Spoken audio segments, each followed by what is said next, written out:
আরেকটা ফেডারেশন থেকে তিনি যদি কনফার্মেশন না পান, তিনি কি চাকরি ছাড়েন সহজে?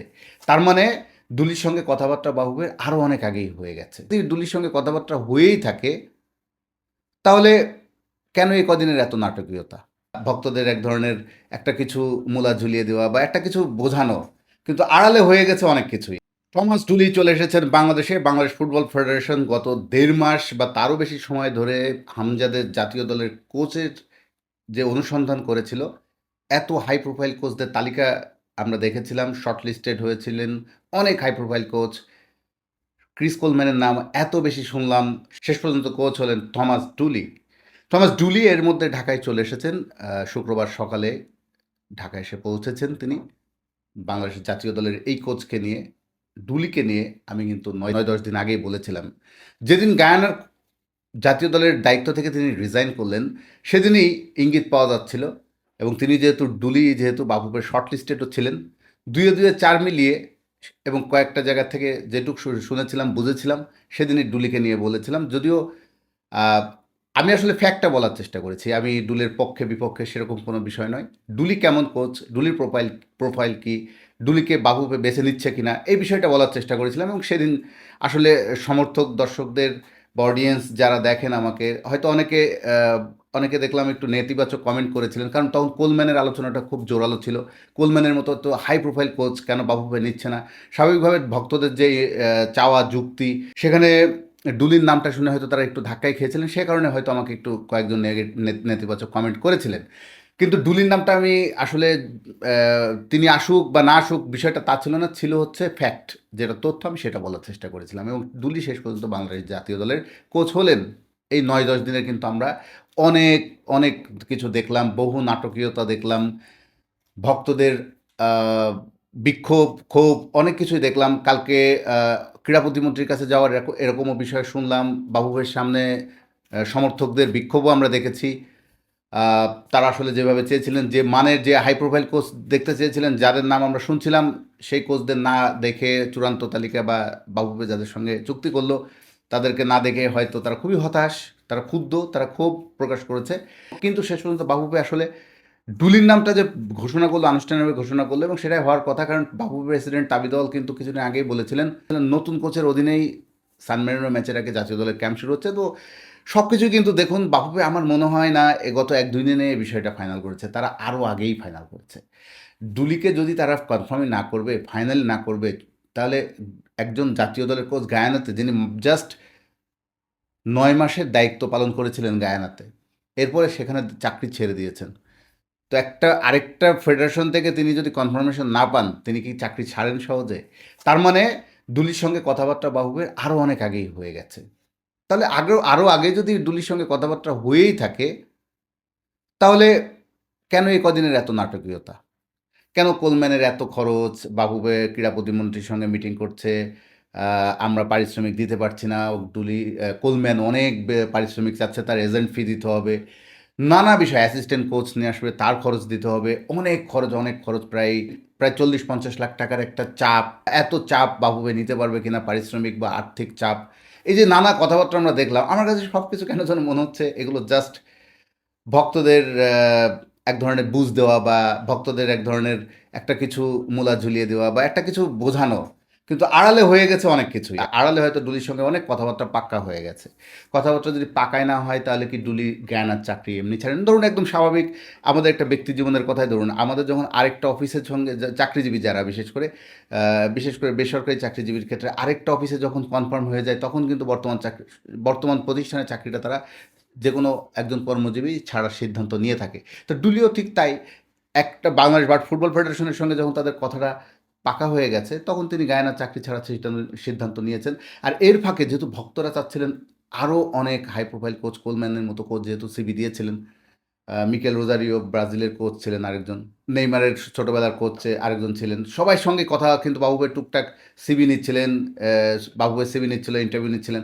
কিন্তু তাদের কাছে তাদের শর্ত মেলে, তাদের পারিশ্রমিকই মেলে, তাদের জন্য প্রেশার না হয়, প্রোফাইলটা ভালো, এরকম অনেক কিছু হয়তো বাফুফের চেষ্টায় দেখেছে কাকে নেওয়া যেতে পারে। সেক্ষেত্রে ভক্তদের চাওয়া তাদের গুরুত্ব পায়নি, গুরুত্ব পেয়েছে তাদের সঙ্গে তাদের চাওয়া মিলছে কোথায়?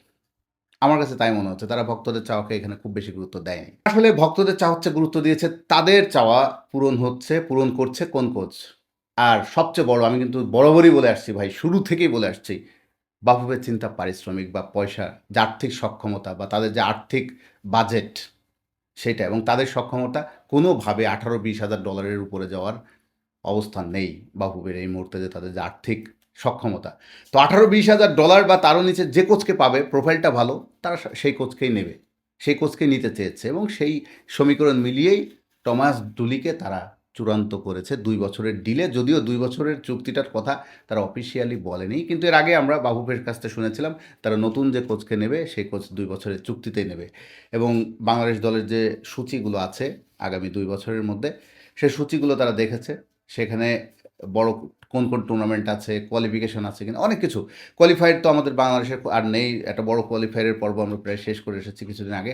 এখন ঢাকার মধ্যে আছে একটা সাফ টুর্নামেন্ট হবেও সেই নভেম্বর-ডিসেম্বরে। সব মিলে ডুলিকে কেন তারা বেছে নিল, আমি পক্ষে বিপক্ষে বলছি না, আমি কিছু ফ্যাক্ট তুলে ধরছি, আপনাদের কিছু কারণ তুলে ধরছি। আমার মনে হয় এই কারণটা বাফুফে কিছু ক্লিয়ার করেছে, কিছু করেনি। তারপর আমি বলি তারা কেন ডুলিকে বেছে নিয়েছে। প্রথম হচ্ছে ডুলির ক্যারিয়ারটা তারা দেখেছে। ডুলি 43 বছরের ফুটবল এক্সপিরিয়েন্স, 65 বছর বয়সী এই কোচের। তার ক্যারিয়ারটা যথেষ্ট ভালোই বলা যায়, কারণ তিনি 94, 98 দুটি ওয়ার্ল্ড কাপ খেলেছেন। 98 বিশ্বকাপে তিনি আমেরিকার ক্যাপ্টেন ছিলেন। এই যুক্তরাষ্ট্রের বংশোদ্ভূত জার্মান কোচের ক্লাব ক্যারিয়ারটাও ভালো। তিনি লেভারকুসেন খেলেছেন, তিনি শালকে 04-এ খেলেছেন। এরপরে প্লেয়িং ক্যারিয়ার শেষে তার কোচিং এক্সপিরিয়েন্সটাও তাদেরকে উদ্বুদ্ধ করেছে। সবচেয়ে বেশি জিনিসটা আমার কাছে যেটা মনে হয়েছে, বাফুফের যে বিষয়টা তাদেরকে অ্যাট্রাক্ট করতে পারে, ডুলির এশিয়ান ফুটবলের এক্সপিরিয়েন্সটা। ফিলিপাইন দলকে এএফসি এশিয়ান কাপ খেলানোর জন্য যে কোয়ালিফাইড করা, এটা ডুলির আন্ডারেই হয়েছিল ফিলিপাইন দলের। তারা ডুলির আন্ডারেই ফিলিপাইন এশিয়ান কাপ খেলেছিল, এবং তাদের হাইয়েস্ট র্যাঙ্কড হয়েছিল ফিলিপাইন দল ডুলির আন্ডারে। এই এশিয়ান ফুটবলে যুক্ত হওয়ার যে অভিজ্ঞতাটা, এশিয়ান দর্শকদের আবেগ বোঝা, আবেগের এবং এশিয়ান দর্শকদের যে চাপ, তাদের বাস্তবতা, অনেক কিছু পিছিয়ে থাকা, তাদের ক্লাব ফুটবল নড়বড়ে, এই বিষয়গুলো দুলির বেশ ভালো ধারণা আছে। এই একটা বিষয় খুবই ভালোভাবে দিয়েছে, হয়তো বা অ্যাট্রাক্ট করেছে, আকর্ষণ করেছে বাফুফেকে, এটা একটা ব্যাপার। আর এশিয়ান ফুটবলের বাস্তবতাটা তার খুব ভালো জানা আছে। তারপরে আরেকটা বিষয় হলো, সবচেয়ে বড় কথা আমি আবারও বলছি, পারিশ্রমিকটাও হয়তো মিলে গেছে। বাফুফে যেভাবে যে তাদের সক্ষমতা অনুযায়ী যে টাকা দিতে চেয়েছে, সেটা বোধহয় ডুলির মধ্যে হয়ে যাচ্ছে। আমার ধারণা এটা $20,000 ভেতরেই থেকে যাচ্ছে। মানে কাবেরার চেয়ে একটু বেশি হয়তো নেবেন, বা কাবেরার কাছাকাছিও হতে পারে। আমি আসলে পারিশ্রমিকটা কোনো অথেন্টিক জায়গা থেকে এখনও পর্যন্ত এক্সাক্ট ফিগারটা জানি না বলে আমি বলতে পারছি না বলে দুঃখিত। তবে এটা খুব বেশি হবে না। কোলম্যান যেমন অনেক টাকার কথা শোনা যাচ্ছিল, ডুলির ক্ষেত্রে তা নয়, এটা মোটামুটি নিশ্চিত। আর গায়ানাতে তিনি যতদিন ছিলেন, মাত্র 9 মাস, এর মধ্যে 4টা ম্যাচ গায়ানা খেলেছে ডুলির অধীনে, প্রত্যেকটা তারা জিতেছে। গায়ানার সঙ্গে তার এক্সপিরিয়েন্সটা খুব ভালো ছিল।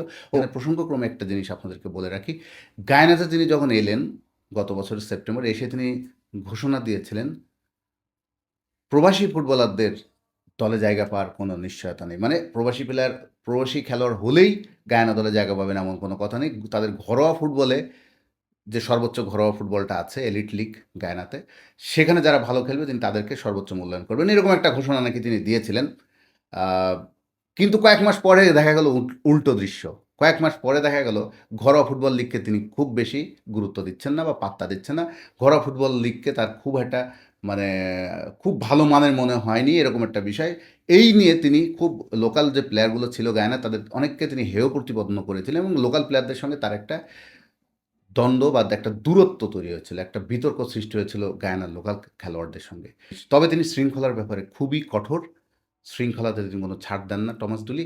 বাংলাদেশে যদি একই দৃশ্য দেখা যাবে কিনা, কারণ তিনি কিন্তু ওই গায়ানার মতো তো আমাদের লোকাল ফুটবলটা খুব ভালো নয়।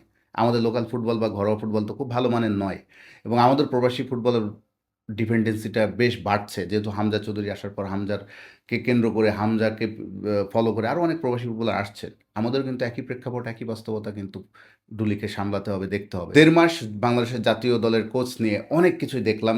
বাংলাদেশে আমার ধারণা, আমার সঙ্গে জানি খুব বেশি হয়তো আপনারা দ্বিমত করবেন না, জাতীয় দলের কোচ নিয়োগে এইরকম হইচই, হুলস্থুল কাণ্ড এবং এত কিছু নাটকীয়তা আমার মনে হয় অতীতে কখনো হয়নি। এবার ওপেন সিবি চেয়েছিল বাংলাদেশ ফুটবল ফেডারেশন।